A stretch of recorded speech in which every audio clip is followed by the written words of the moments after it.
Olá, primatas! Tudo bem? Meu nome é Andreu Sanches e este é o canal Comportamento Primatológico.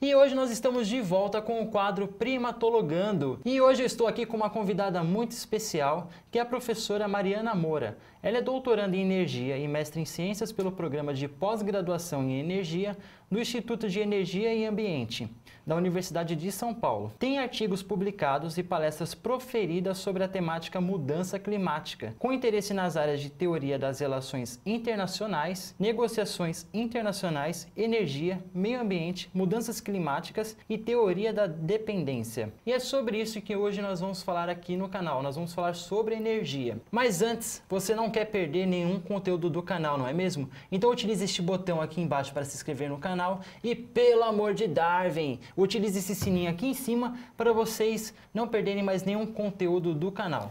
Então vamos lá, primatas! Mas como vocês podem ver, nós estamos de volta aqui nos estúdios da Uninove. E lembrar para vocês que as inscrições elas já estão abertas pelo site da própria Uninove. Então se vocês acessar lá o site, vocês podem ver que estão abertas as inscrições para o segundo semestre. E eu gostaria de agradecer a professora Mariana Moura por ter aceitado o convite. Muito obrigado.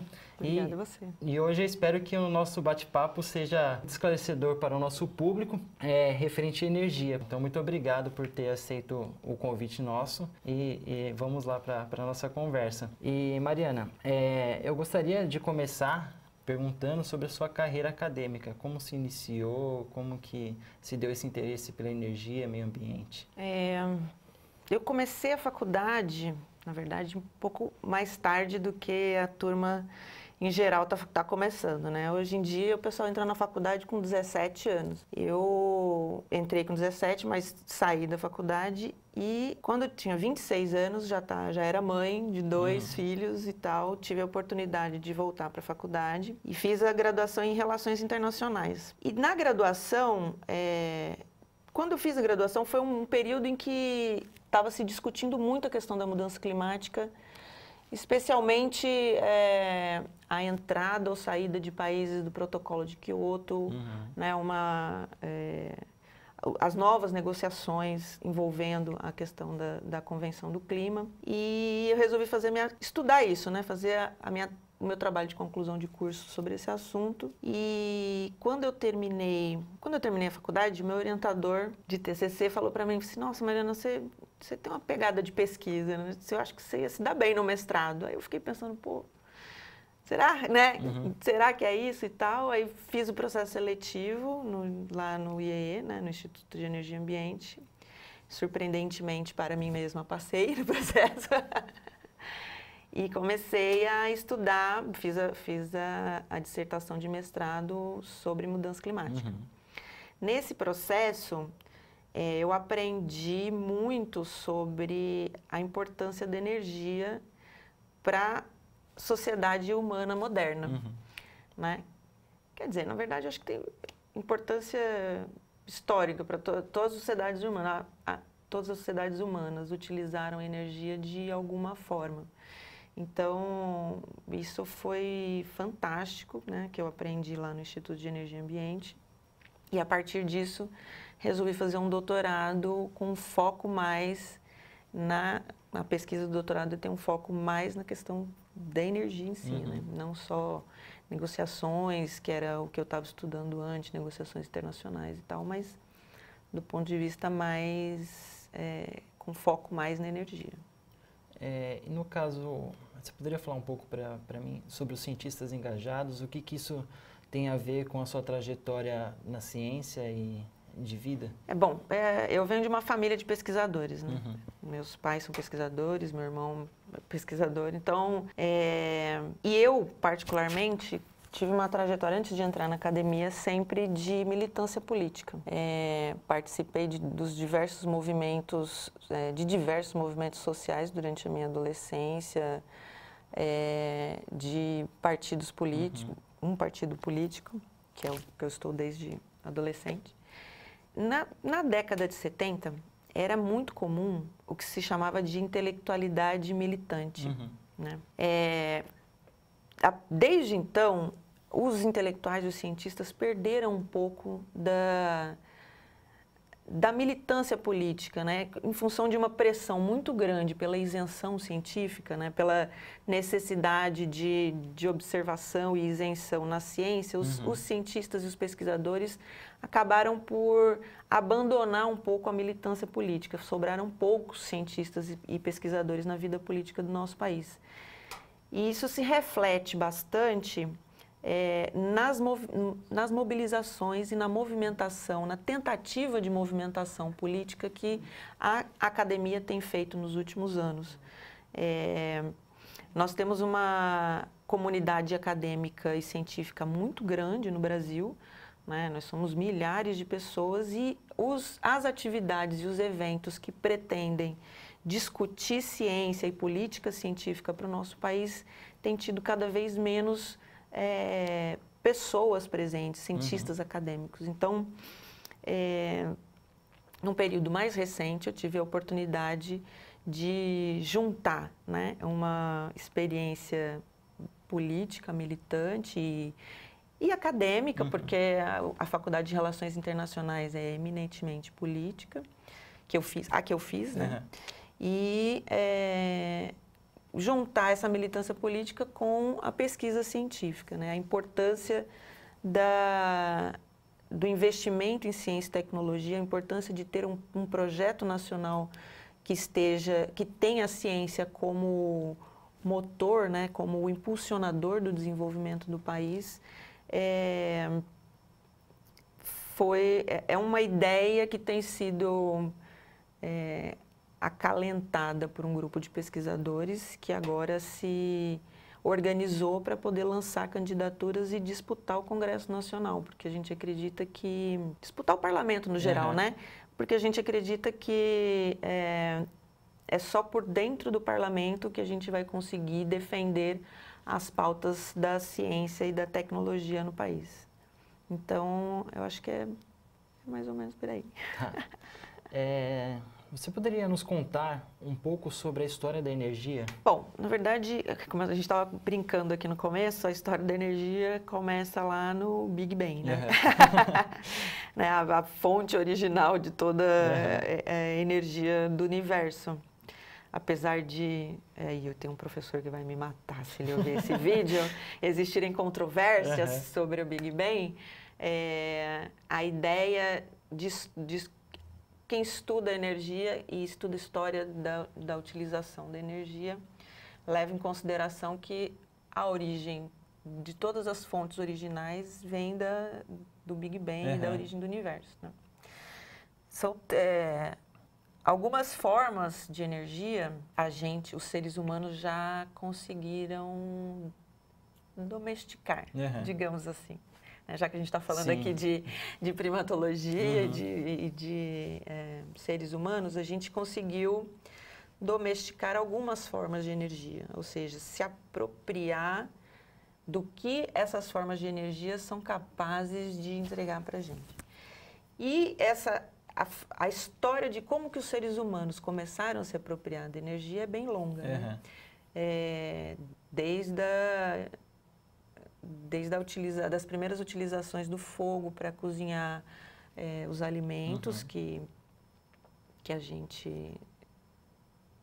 aqueles primeiros seres Homo sapiens comiam, os primeiros hominíneos, desde a descoberta do fogo até a revolução agrícola, né, e a forma como a gente se alimenta e como que a forma como a gente utiliza a energia do sol que chega no nosso planeta para poder produzir melhor e produzir mais e alimentar uma população maior, até as primeiras experiências das civilizações antigas em iluminação, a utilização de espelhos para iluminação de ambientes internos, até as primeiras brincadeiras com eletricidade que na Idade Média fazia parte dos circos e das feiras livres, né? Até a Revolução Industrial, em que a energia passou a ser... A Revolução Industrial e o início do capitalismo, em que a energia passou a ser mercadoria, né? Então, a partir do momento que a energia vira mercadoria, existe um esforço grande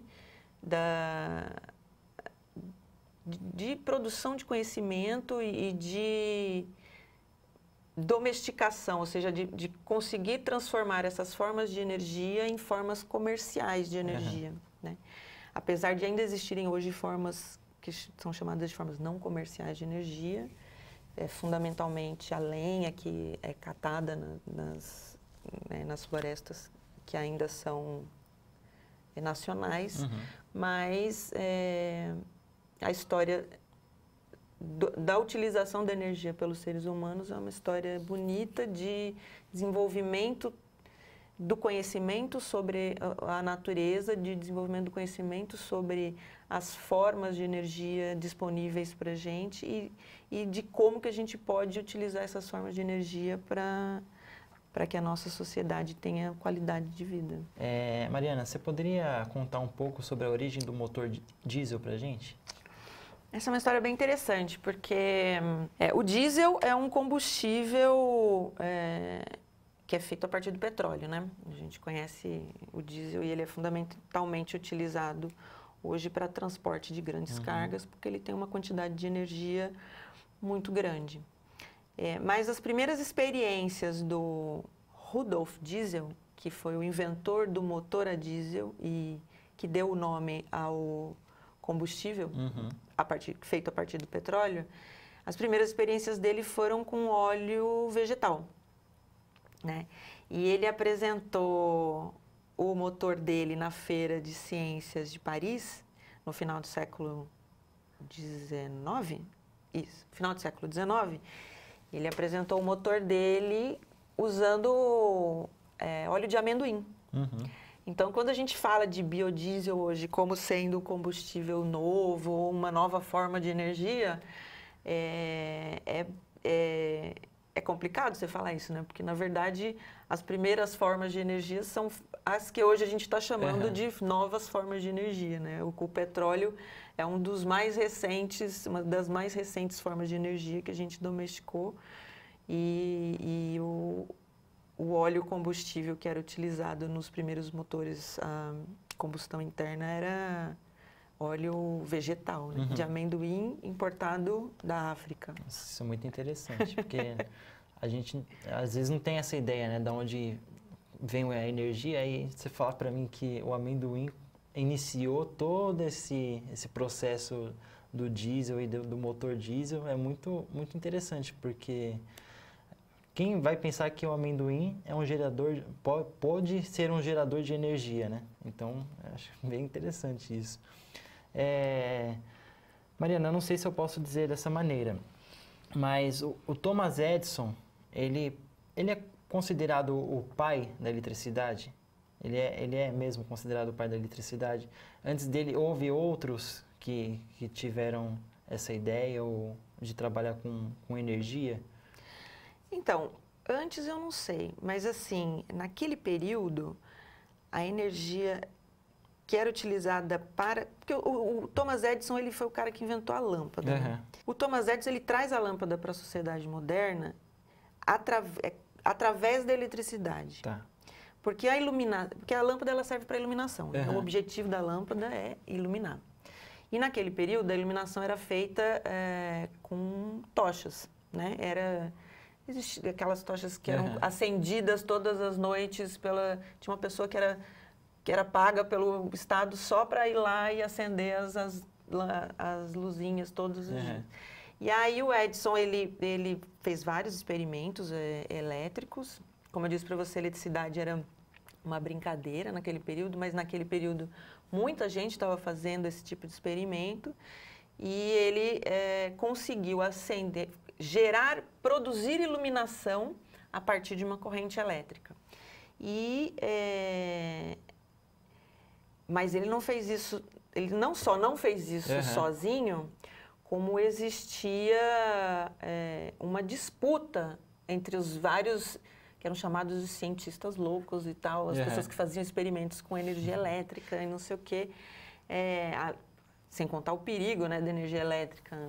O principal fonte de energia elétrica conhecida pelos seres humanos até aquele período era o trovão, os raios, né? Então, e eram deuses e eram mitologicamente vistos pelos seres humanos, causavam medo. Então, quem mexia com isso era uma pessoa meio fora do quadrado, certo? E naquela época tinha um cara muito fora do quadrado, chamado Nikola Tesla, né? Que chegou nos Estados Unidos com a mão na frente e outra atrás, só para testar, né, as ideias que ele tinha sobre energia elétrica.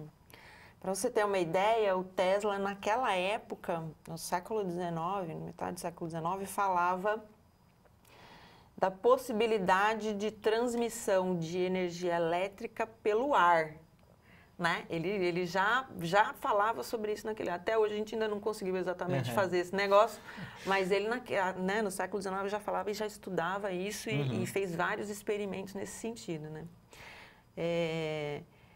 E quando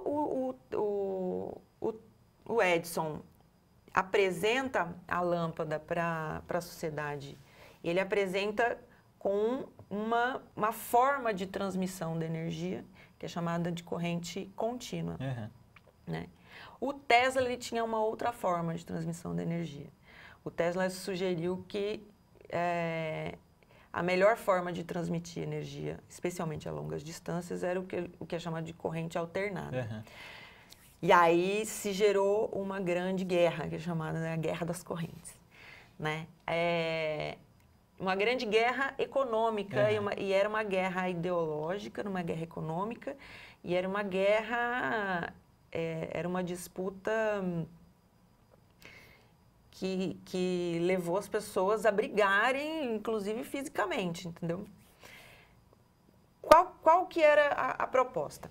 O Edison, a corrente contínua do Edison, era uma quantidade grande de energia que andava... O que é energia elétrica, né? É uma quantidade, são elétrons caminhando... É um caminho, é uma estrada, né? Certo. Energia elétrica é uma estradinha.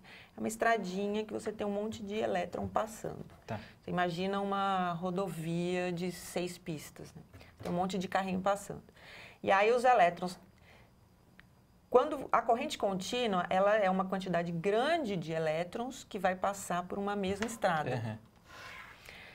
Em energia, a gente tem que levar sempre em consideração o nível de perdas, porque a transformação, né, a transformação de energia, de calor em energia, que era o que era feito naquela época, e o transporte de energia, você pressupõe que existem perdas. Então, você imagina lá aquela estrada cheia de carrinhos e muitos carrinhos passando, e aí, só que os carrinhos eles vão saindo pelas estradinhas secundárias, certo? Os elétrons eles vão se perdendo, né, no processo. Então, é um nível grande de perdas.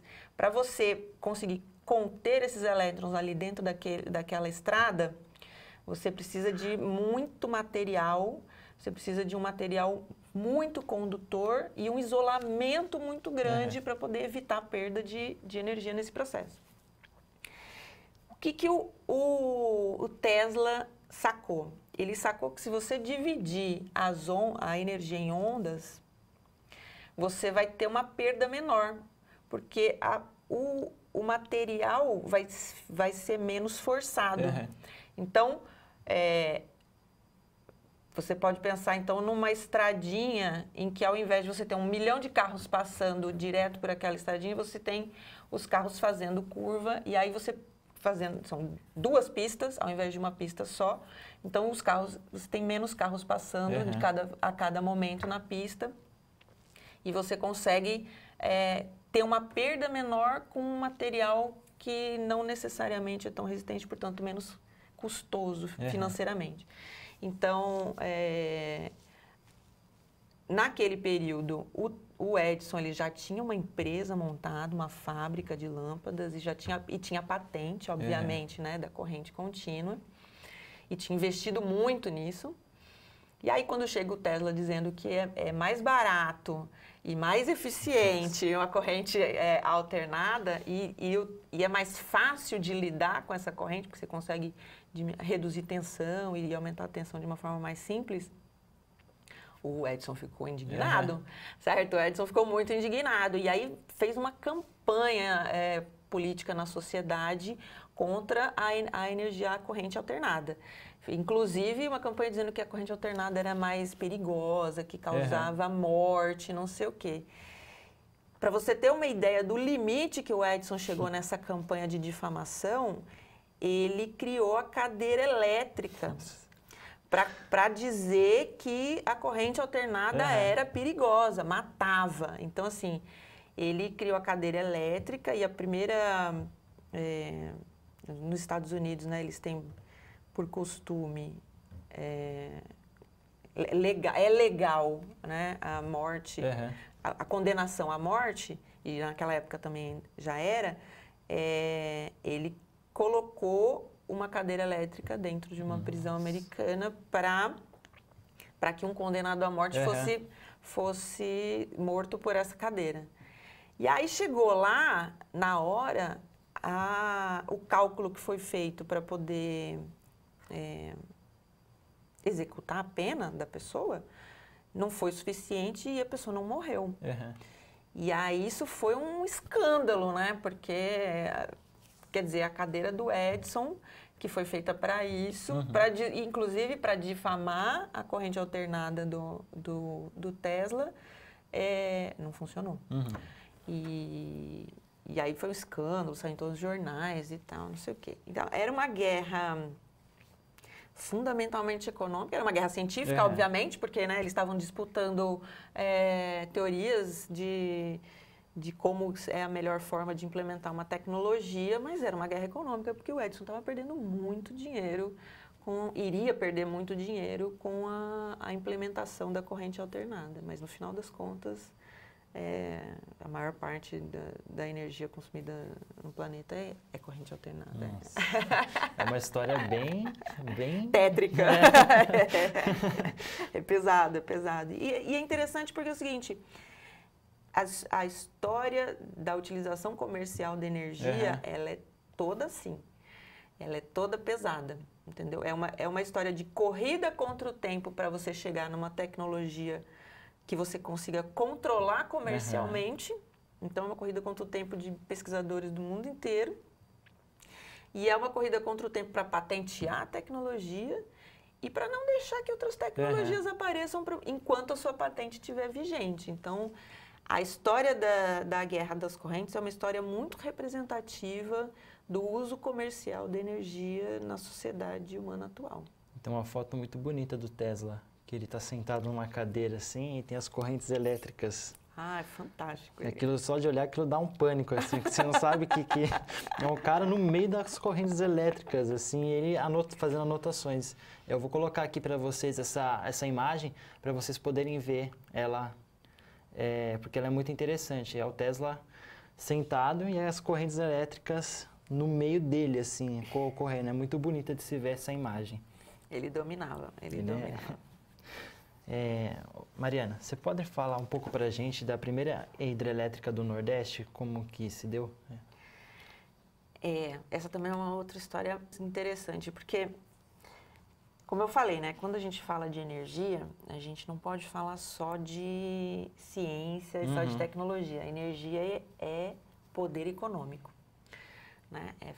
Especialmente desde que ela se tornou uso comercial, desde que existe o uso comercial da energia. E no início do século XX, a energia elétrica estava se difundindo pelo mundo, certo? Ainda era muito restrita, a tecnologia ainda é muito cara, mas ela estava se difundindo pelo mundo e os brasileiros são figuras muito interessantes, certo? Os brasileiros são figuras muito interessantes, são figuras muito inovadoras. E tinha uma pessoa, um cearense, arretado, chamado Belmiro Gouveia, que veio do nada também e se radicou em Pernambuco, minha terra. Oi, Pernambuco! Oi, galera de Recife! Se radicou em Pernambuco e começou a empreender. Ele era um grande empreendedor, empresário e tal. Montou um mercado, né, um mercado municipal em Recife, onde tinha o que eles chamavam de víveres naquela época, né? Tinha alimentos de vários tipos, comidas de vários tipos e carnes e peixes e tal. E ele fez uma viagem pela Europa, viu o que estava acontecendo por lá, chegou, parou e falou o seguinte: eu quero montar uma fábrica de tecido no Brasil. As fábricas de tecido no Brasil eram proibidas pelo, né, até a independência ainda existia a proibição da produção de tecido no Brasil. Mas já no século XX, no início do século XX já não existia essa proibição, e ele resolveu montar uma fábrica de tecido bem no entroncamento ali entre a Bahia, Pernambuco, Alagoas e Sergipe, ali uma regiãozinha de Paulo Afonso, que naquela época não se chamava Paulo Afonso, né? Nem existia cidade lá, e aí ele resolveu montar uma fábrica, comprou uma fazenda, que resolveu montar a fábrica de tecido, e as fábricas de tecido mais modernas já eram impulsionadas a energia elétrica. As primeiras fábricas de tecido inglesas eram na máquina a vapor, né? Que foi uma grande revolução, foi, né, o que levou a primeira revolução industrial e tal. Mas, naquele período, já estava se produzindo tecido com energia elétrica e ele resolveu montar uma hidrelétrica para poder gerar energia para a fábrica de tecido que ele estava montando. E aí construiu a hidrelétrica em cima de uma cachoeira lindíssima lá e tal, não sei o quê, e montou a fábrica de tecido. Só que os ingleses não gostaram nada da história, né? E tentaram comprar dele tanto a hidrelétrica quanto a fábrica de tecido para poder fechar. Eles não queriam comprar para produzir aqui, eles queriam comprar para fechar, para não ter concorrência com os tecidos que eles mandavam para o Brasil, né? O Brasil sempre foi um mercado muito importante no processo de revolução industrial da Inglaterra. Então, os ingleses tentaram comprar, ele não vendeu. E foi assassinado misteriosamente. O Belmiro Gouveia foi misteriosamente assassinado, ninguém até hoje sabe o que aconteceu. Mas, objetivamente, assim que ele morreu, a família vendeu para os ingleses não só fecharam a fábrica, como desmontaram a hidrelétrica, jogaram cachoeira abaixo a hidrelétrica. Né? Então, o interesse deles não era só fechar a fábrica, era realmente inviabilizar a possibilidade de uma nova produção que competisse com a deles ali naquele momento. E essa foi a segunda hidrelétrica construída no Brasil. A primeira foi aqui mais para baixo, na região mais ao sul. E a segunda hidrelétrica construída no Brasil, pioneira e tal, não sei o que, foi a do Belmiro Gouveia. Legal. Mariana, as hidrelétricas, elas são os únicos meios de trazer energia, por exemplo, para dentro das casas das pessoas hoje? Olha, não são. A energia elétrica, ela é produzida, tem existem vários combustíveis para você produzir energia elétrica. Várias tecnologias disponíveis hoje, né? As principais tecnologias utilizadas hoje no mundo são a térmica, né? Que você tem térmica nuclear, você tem térmica a carvão, você tem térmica a gás, a combustível, né, diesel e tal. As térmicas são as mais difundidas, na verdade, no mundo hoje. A maior quantidade de usinas é térmica dos Estados Unidos, Europa e tal. E você tem a tecnologia hidrelétrica, em forma de usina, né? Na verdade, e mais recentemente está surgindo as usinas fotovoltaicas, né? Mas ainda tem uma participação pequena na matriz energética mundial, mas estão se construindo cada vez mais e mais usinas fotovoltaicas. A hidrelétrica é a principal forma de produção de energia elétrica do Brasil. Tá. No Brasil, a principal forma é a hidrelétrica. Para finalizar, Mariana, eu gostaria de saber, se você puder me responder, por que é tão difícil de nós termos um tipo de energia natural? Como que se diz? Eólica. Eólica e a solar. Porque é muito difícil isso ser instaurado, se você acha que isso vai demorar muito de ser instaurado, tanto no Brasil ou em outros lugares pelo mundo, assim. Olha, energia, tanto a solar quanto a eólica estão sendo vistas como as grandes alternativas modernas de produção de energia. Elas têm uma série de dificuldades que inclusive já tem muitos pesquisadores tentando resolver essas dificuldades, né? A primeira dificuldade é o que eles chamam de intermitência. O que é intermitência? Quando você tem uma hidrelétrica, você tem o combustível, que é a água, passando pela turbina o tempo todo. Tá. Certo? Você passa ali o tempo todo. A não ser em momentos de grande seca e tal, não sei o quê, mas para isso existem os reservatórios. Você faz um reservatório exatamente para continuar passando água, mesmo em momentos de seca. Hoje em dia ainda existem, já estão fazendo hidrelétricas que eles chamam a fio d'água, que é sem reservatório e tal, mas as maiores hidrelétricas no mundo inteiro e no Brasil são com reservatório. As fontes solar e eólica, o combustível delas, a solar é a energia do sol, e a eólica, que é a energia do vento, eles não estão ali o tempo todo. Tá. Então, a solar você tem, se você tiver uma insolação muito boa, sem nuvem e tal, não sei o que, você tem lá 12 horas de sol. Né? No pico máximo, 12 horas de sol direto e tal. E à noite não tem. A eólica é um pouco mais difícil, porque você também não tem como saber quando é que vai passar o vento ali. Tem locais no Brasil que venta muito, mas ainda assim você não tem como dizer qual vai ser a hora que vai ventar. Pode ventar de dia, de noite, durante 15 minutos, durante meia hora, durante uma hora. Então, é o que chama de intermitente, ou seja, você gera uma quantidade de energia e em outro momento você não está gerando nada. Né?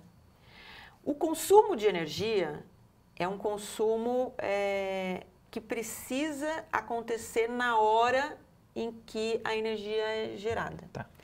Né? Você não tem como estocar energia. Quer dizer, até tem, mas não em grandes quantidades. Né? Você estoca numa bateria e tal, não sei o quê, mas o nível de consumo que a gente tem de energia elétrica em qualquer país e tal do mundo é muito grande para você ter uma quantidade de bateria enorme para você estocar. Sem contar que é muito caro. Então, você produz energia e consome na mesma hora. Quando você tem essa variação na produção da energia, o consumidor que vai ficar aqui na casa, ele não quer saber se tem sol, se não tem sol, se ventou, se não ventou. Entendeu? Ele quer ligar a luz dele, ele quer ligar o chuveiro, ele quer botar o celular na tomada.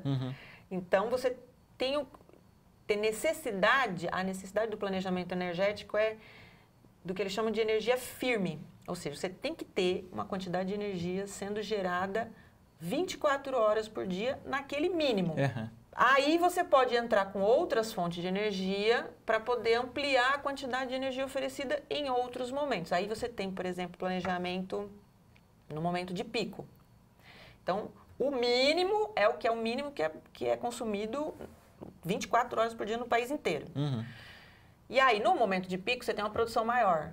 Aí, no momento de pico, você pode planejar uma energia que, naquele momento, possa ser gerada lá numa ponta, para ela poder ser consumida na outra. Então, a dificuldade da entrada da energia solar e eólica no sistema interligado nacional, na rede nacional, é essa. Mas existem muitas alternativas que estão sendo feitas, né? Desde armazenar essa energia, já está sendo pesquisado, inclusive teve um seminário recente lá na Universidade de São Paulo Internacional sobre esse assunto, armazenamento de energia. E até você, o que eles chamam de geração distribuída, ou seja, não vai ser uma usina lá na ponta que vai gerar essa energia, você vai gerar na sua casa. Então, você bota lá o painel na sua casa, você bota lá o aerogerador na sua casa, produz a energia na hora que tiver que produzir, entrega para a rede, e isso também é uma resolução bem recente, deve ter uns 3 anos, 4 no máximo, resolução da ANEEL que permite que você gere energia, entregue para a rede, e na hora que você precisar consumir, você tira da rede. E aí, na conta, a empresa de energia vai fazer uma conta para você pagar aquilo que você, a mais do que você gerou e tal. Tem lá umas dificuldadezinhas matemáticas, econômicas e tal, que, né, a empresa de energia faz, ou seja, você não vai receber exatamente o que você produziu, você vai pagar, é sempre um pouco mais caro e tal, mas uma das soluções é você produzir na sua casa e botar na rede, ao invés de você produzir e consumir ali na hora. Então, essa é uma das dificuldades da entrada da energia eólica e solar de forma mais pesada na rede. But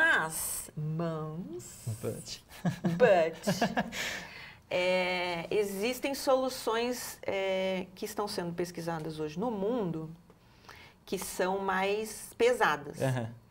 Porque qual que é o objetivo, né?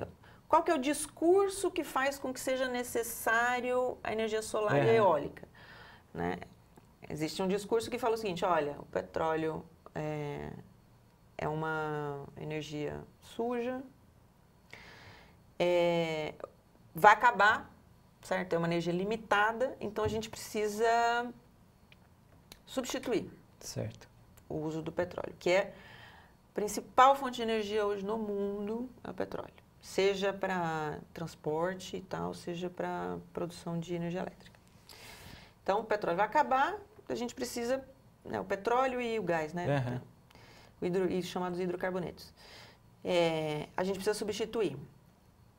A energia eólica solar não tem condição de substituir o petróleo. Não tem como gerar energia suficiente para substituir completamente.